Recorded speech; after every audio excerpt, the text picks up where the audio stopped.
Hello, everyone. Welcome to the Knit Chat. My name is Claudia, and this is a podcast all about knitting, fiber arts, my hot takes, maybe sometimes. And today is a hot take. It is a hot take not only in the subject, but because it is a heat wave here in Montreal right now. It is September. I'm wearing no knitting at all. This is a proof that the planet is not acting normally. Regardless, or not regardless, actually, this is an actual really good segue into what I want to be talking about. If you clicked on this podcast, it might be because you've heard the previous ones, or it might be because you liked the title, which is talking about a very trendy subject right now in the crafting world, which is Teemu. Teemu is a website. If you don't know about it, it is a website where you can purchase basically anything and everything at a very, very, very, very low price point. Teemu is one of those like marketplace style website, a little bit like Amazon would be, and a little bit like Wish would be, and a little bit like Shein. Is it Shein or Shane? I don't know how they pronounce it. The thing is, Teemu is a huge company that sells stuff at a price which does not make sense. So I don't need to be purchasing yarn from Teemu to know that I don't want to purchase yarn from Teemu. Yarn, needles, all these things. Are they good quality? I don't know, but I'm not willing to take the chance. Because I know that even if I get products that are of a good quality, the price that I'm paying this product at means that it was not made, first of all, in good working conditions. And second of all, someone somewhere is making a lot of money off of someone else's back, or a lot of other people's back. So I'm not here to tell you that you cannot knit on a budget, and I'm going to be giving you alternative in a few minutes to purchasing on sites like Teemu. I want to be perfectly clear. A lot of the people that you're seeing on YouTube review Teemu products have been paid by Teemu to do a big haul, buy a bunch of stuff, and review it. And they don't care if the review is positive, negative, all that stuff. They just want people to buy a lot of things and talk about it so other people go buy a lot of things.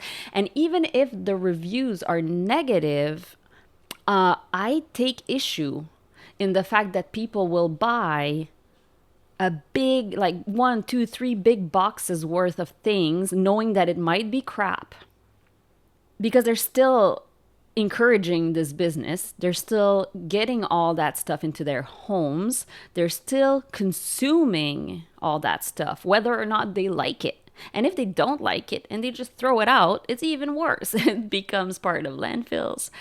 And it's just very poor practices for, in my opinion, for YouTubers. I don't like big hauls unless it's a haul of things you're actually gonna use, or you're actually took the time to haul things that are quality products. So I was approached by Teemu as a French YouTuber. So I'm Québécoise and I have a French channel that has a lot of subscribers. And I was approached by Teemu to collaborate with them, and they pay very well. They're like, we want to sponsor a video. We want you to, get stuff and talk about it. There is no way I will ever be saying yes to that kind of stuff. If I talk about companies on my channel, they are companies that I've done research on, a minimal amount. Sometimes it's not a big amount. Like Teemu, I don't have to do a big amount of research to know that company has no ethics attached to it. I'm not going to be talking of the specifics of that, because other people have done videos on it and other people are much more versed into the business side of things. But what I know is that people that are producing the goods are not getting paid properly, for sure. Whereas some other big businesses that I can research, that I know where they are situated, I know who works for them because there's actual people with faces, humans attached to customer service and reaching you through emails and things like that. Their products have much more information on where the wool comes from or where the cotton comes from, what to do with it. On Temu, there's not even like things are so convoluted. You can't even know if you're buying fingering weight yarn or if you're buying DK weight cotton. Like nothing is clear. You never know what you're gonna get. All that being said, there are alternatives. There are ways to knit in a way that's on a budget. You can still get good quality yarn in a different way without having to go through those channels. Obviously, you can go to yarn stores. Generally, they'll have lower price points and higher price points, and you can decide which one is your price point, which is great. But again, they might not have as low a price point as what you want. I understand that. And so sometimes going to a big box store like a Walmart or a Michael's is what needs to be done in order for you to knit, and that also is fine. But I want you to consider that sometimes there are also other ways, like trying to find de-stash yarn. A lot of people sell their yarns with an S, their skeins of yarn, on different websites when they have too much. And that's a great way to get quality goods at a decent price. You can also go thrift shopping. Sometimes you'll find yarn at thrift stores. So if you're, wanting to make a great deal, you can find probably acrylic at the secondhand store, which is even better than if you're going to buy an acrylic at a big box store, because it has already been purchased from the store. It is now, being resold to you. Great. You can also find sweaters that are already knitted and try to unravel it. That's a whole subject on its own. A lot of people have done it on YouTube. I'm always on the hunt for a good sweater to unravel. Obviously, you have to be very mindful of what you're buying. You have to be a little bit knowledgeable about the fibers and the state of it. No later than today, I was looking on Marketplace for things, and Facebook Marketplace, and there was this beautiful 100% wool from Ireland sweater, and it was a cabled sweater. And when I clicked on the picture, it was felted, but felted to high heavens.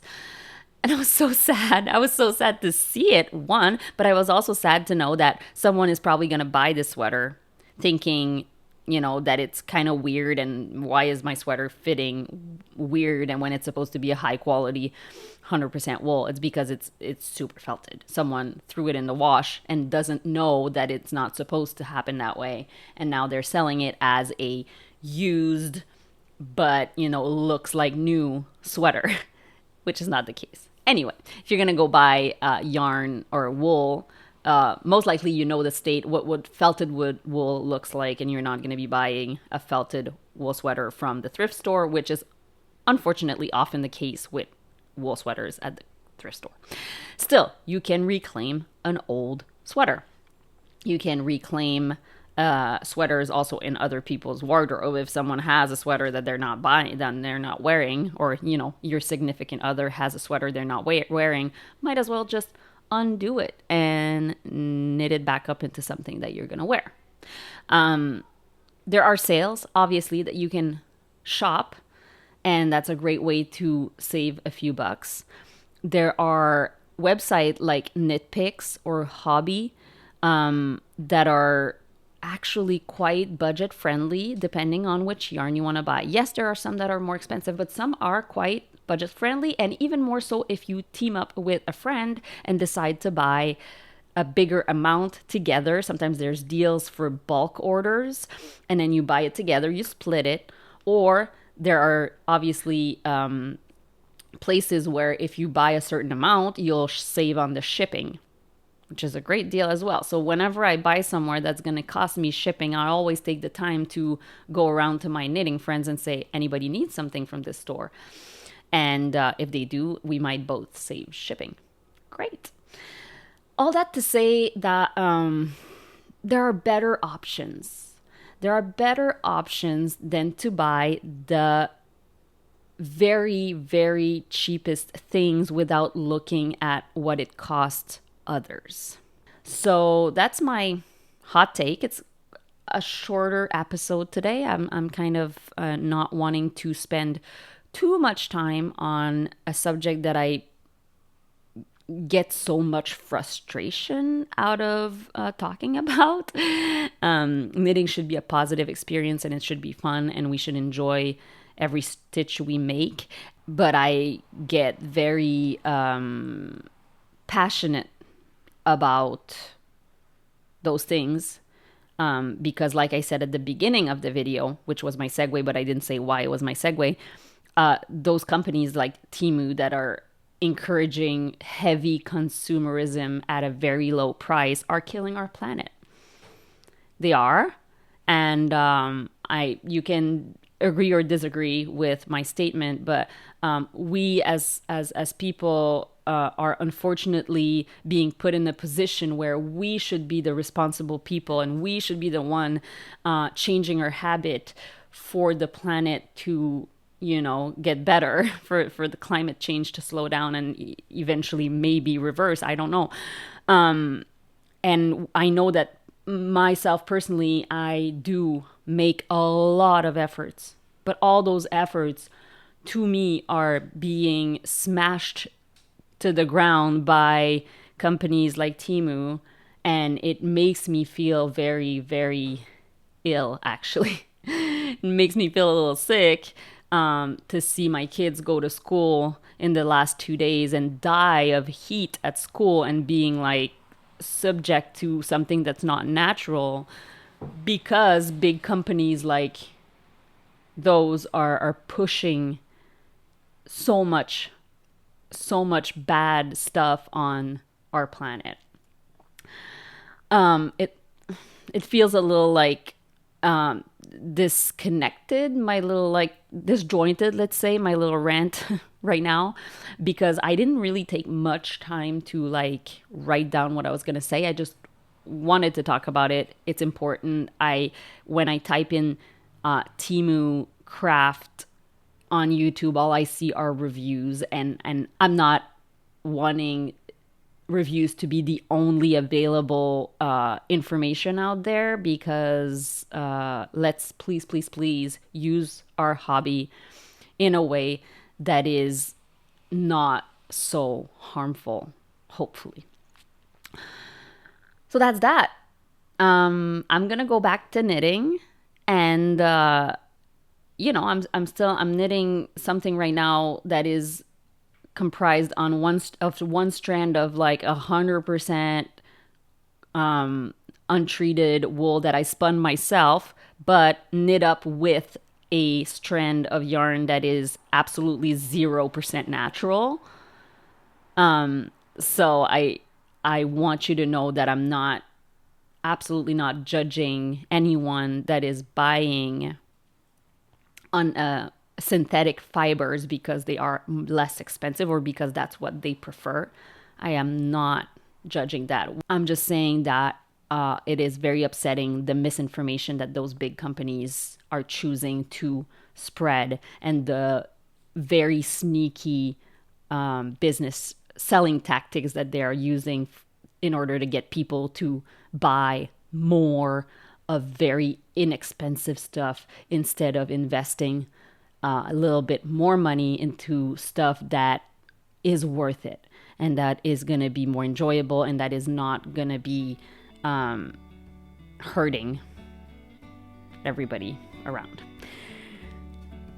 I think I said enough. I'm going to let you go maybe listen to another podcast, or maybe you want to see stuff that I've knitted in the past. You can go on my YouTube channel if you're not already on it. It is Chloe Knits, or you can scroll through the Knit Chat playlist. I will see you very soon.